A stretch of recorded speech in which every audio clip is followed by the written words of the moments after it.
Olá, tudo bem? Agora nós vamos fazer as discursivas da frente 4. A discursiva da frente 4 estão na página 64 e 65. Aí eu vou fazer o seguinte, vou fazer as pares, vocês vão fazer as ímpares. Um detalhe, estreou uma vinheta para nossas aulas, vocês gostaram? A meta é conquistar o universo, vamos lá, hein?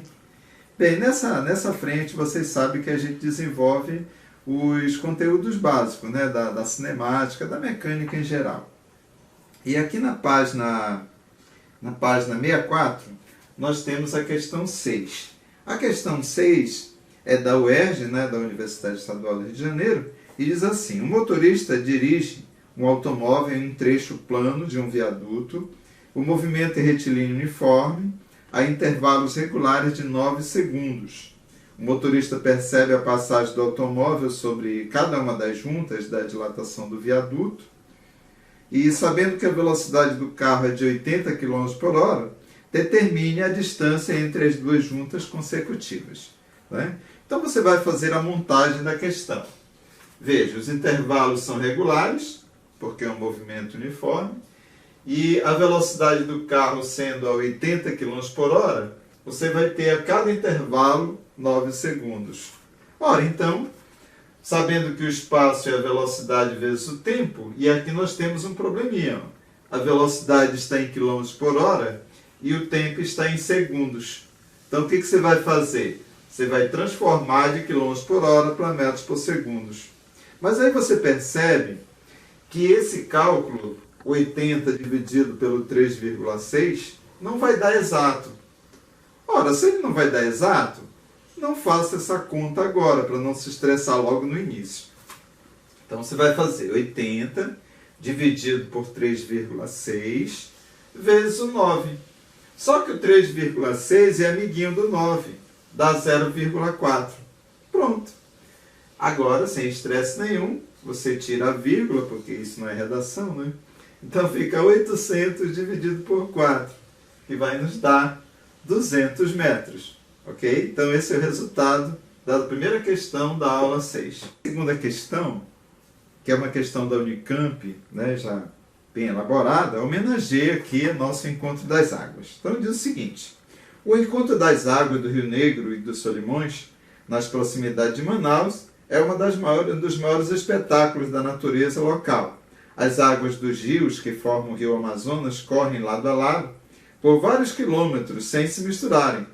Um dos fatores que explicam esse fenômeno é a diferença de velocidade dos rios, que é cerca de 2 km por hora para o Rio Negro e 6 km por hora para os Solimões. A outra causa também é a diferença de densidade, temperatura, etc. Se uma embarcação navegando no Rio Negro demora 2 horas para fazer um percurso entre duas cidades distintas, que corresponde a 48 quilômetros, quanto tempo levará para percorrer a mesma distância no Rio Solimões, também em rio acima, supondo que a velocidade em relação à água seja a mesma nos dois rios? Ok? Então vamos lá. A velocidade do Rio Negro é 2 km por hora, a do Solimões 6 km por hora. Então você vai analisar agora a questão nos dois rios. Vamos primeiro no Negro. O espaço relativo é a velocidade relativa vezes o tempo. Como essa embarcação está rio acima, você vai subtrair as velocidades. Lembra da aula de velocidade relativa? Então, o espaço é 48 km, a velocidade, como é rio acima, é a diferença entre a do barco e a do Rio Negro, e o tempo, 2 horas. 48 por 22 dá 24 para simplificar os cálculos. E agora, repete VB menos 2, que é a velocidade do Rio Negro. Passando para o primeiro membro, eu terei que a velocidade da embarcação é 26 km por hora. Pegando essa informação da velocidade da embarcação, vamos agora subir o Rio Solimões. A mesma fórmula, o mesmo percurso, que é 48, a diferença também, porque é rio acima, vezes o tempo. Então, repete o 48 km. A velocidade da embarcação eu calculei no Rio Negro, deu 26 km por hora. Essa velocidade não vai mudar, é própria da embarcação. A velocidade do Solimões é 6, então vai ficar 26 menos 6, que é 20. E eu dividi agora 48 por 20, que vai dar 2,4 horas. Ora, esse 0,4 horas multiplicado por 60 minutos vai dar 24 minutos. Então a resposta será 2 horas e 24 minutos. Vamos agora às questões da aula 8, ok? Que está na página 65. A primeira questão diz assim: em uma represa, um homem faz seu barco a remo atingir uma velocidade máxima de 8 km por hora. Nesse mesmo remado, tenta atravessar o rio cujas águas se movem com uma velocidade de 5 km por hora. Como indica a figura a seguir, o rio tem uma largura de 3,2 km e se o barco parte do ponto A, em qual ponto da outra margem o barco chegará? Então, essa questão traz uma vantagem, né? Porque de trazer a imagem, né? Então a imagem ajuda bastante. Então observe. A largura do rio é de 3,2 km. A correnteza está para a esquerda. Ok? E o barco, ele sai perpendicularmente à correnteza. Então a pergunta é o seguinte: sabendo que essas distâncias são iguais a 1 km, em que ponto ele vai atravessar esse rio? Então, primeiro, o que você vai fazer? Você vai fazer o tempo que durou a travessia. Bem, para achar esse tempo, você vai usar a fórmula do movimento uniforme. O espaço é a velocidade vezes o tempo. Mas de que espaço estamos falando? Da largura do rio. E qual é a velocidade que ficou na mesma direção da largura do rio? É a velocidade do barco. Então, o espaço é igual à velocidade do barco vezes o tempo. Aí agora é só substituir e curtir os melhores momentos. 3,2, a velocidade do barco 8 km por hora, e 3,2 dividido por 8 nos dá 0,4 horas. Ok? Agora, em que ponto ele vai chegar na outra margem? Bem, nesse caso, a velocidade da correnteza terá uma influência, não é? Porque vai fazer com que esse barco se desloque em diagonal até atingir a outra margem. Mas qual ponto ele vai chegar? Ponto C, ponto B, ponto D? Bem, então o que você vai fazer? Você vai calcular o espaço devido à correnteza. Mesma fórmula, o espaço é igual à velocidade vezes o tempo. Mas que espaço estamos falando?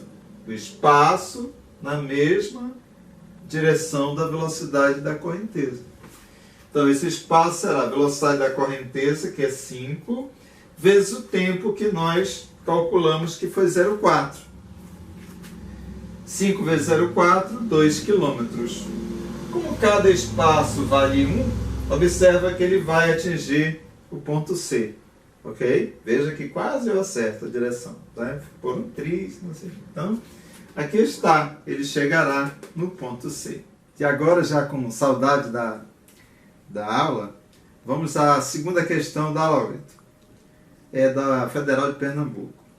2 trens idênticos trafegam em sentidos contrários na mesma linha férrea, retilínea e horizontal, em rota de colisão. Um trem partiu de uma estação A e o outro saiu da estação B. Ambos partiram do repouso no mesmo instante. A distância entre as estações é 4 km e o intervalo de tempo até a colisão é 5 minutos. Supondo que as resultantes das forças que atuam nos trens são constantes e têm módulos iguais, determine a velocidade relativa de aproximação. Bem, essa questão tem 2 detalhes muito importantes. Na primeira, ele diz que os trens são idênticos. O que significa? Que ele tem a mesma massa. Na segunda observação, diz que a resultante das forças são iguais. Ora, se eles são idênticos, têm a mesma massa e sofrem a mesma força resultante, isso significa então que eles têm a mesma aceleração. Então são duas observações que vai culminar numa conclusão, que eles têm a mesma aceleração, por eles serem idênticos e por sofrerem a mesma força resultante. Ok? Agora vamos lá. Faço o esqueminha. Lembra que o esqueminha vale ponto, hein?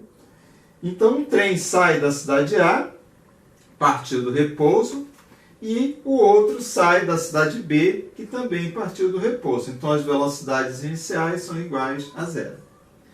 Ora, esse é um problema típico de função horária, né? Então, vamos lá. Para o trem que saiu de A, ele vai ter um espaço inicial nulo e uma velocidade inicial nula também, porque ele partiu do repouso. Então, a sua função vai ficar SA é igual a aceleração tempo ao quadrado sobre 2. Fazendo o raciocínio agora para o outro trem, ele vai ter a mesma fórmula, só que o espaço inicial dele é exatamente a distância entre as duas estações, tomando como referência a estação A. Ok? Como ele partiu do repouso, esse termo também é zerado. Então, o que ficou? D menos, porque ele está em sentido oposto, a aceleração tempo ao quadrado sobre 2. Quando ocorre o encontro, a colisão, né, os espaços são iguais. Então, igualando a função do primeiro com a função do segundo, encontraremos AT ao quadrado sobre 2 igual a D menos AT ao quadrado sobre 2. Passando o AT ao quadrado sobre 2 para o primeiro membro, ficaremos com 2 AT ao quadrado sobre 2. Cortando 2, eu isolo a aceleração. A aceleração é a D, que é a distância, sobre tempo ao quadrado. Com o cálculo da aceleração, nós vamos agora para a reta final, ou seja, nós vamos fazer o cálculo da velocidade relativa que foi solicitada na questão. Como esses dois trens estão trafegando em sentidos opostos, a velocidade relativa será a soma das velocidades. Mas aqui aconteceu um fato bem legal. Já que as acelerações são iguais, eu vou ter a velocidade de um igual à velocidade do outro. Então, se eu somar o valor V com o outro valor V, que são iguais, né? Eu tenho o valor 2V. Mas quem é esse V? É igual à aceleração vezes o tempo. Mas a aceleração nós obtivemos aqui. Ficou D sobre D ao quadrado. Substituindo a aceleração por D sobre tempo ao quadrado e multiplicando pelo tempo, eu posso simplificar um tempo. Então, na verdade, ficou 2 vezes a distância sobre o tempo. A distância entre as estações era 4 km e o tempo da colisão foram 5 minutos, que eu vou ter que dividir por 60 para passar para a hora. Ok? Então, 60 vezes 2 dá 120, vezes 4, 480. Dividido por 5, eu tenho, então, 96 km por hora. Ok? Então, essa foi a solução das questões discursivas da aula par, né, que foi a 6 e a 8. E vocês vão me entregar, né, na outra quarta-feira a solução das questões ímpares 5 e 7. Bom trabalho! Qualquer dúvida, entre em contato, tá bom?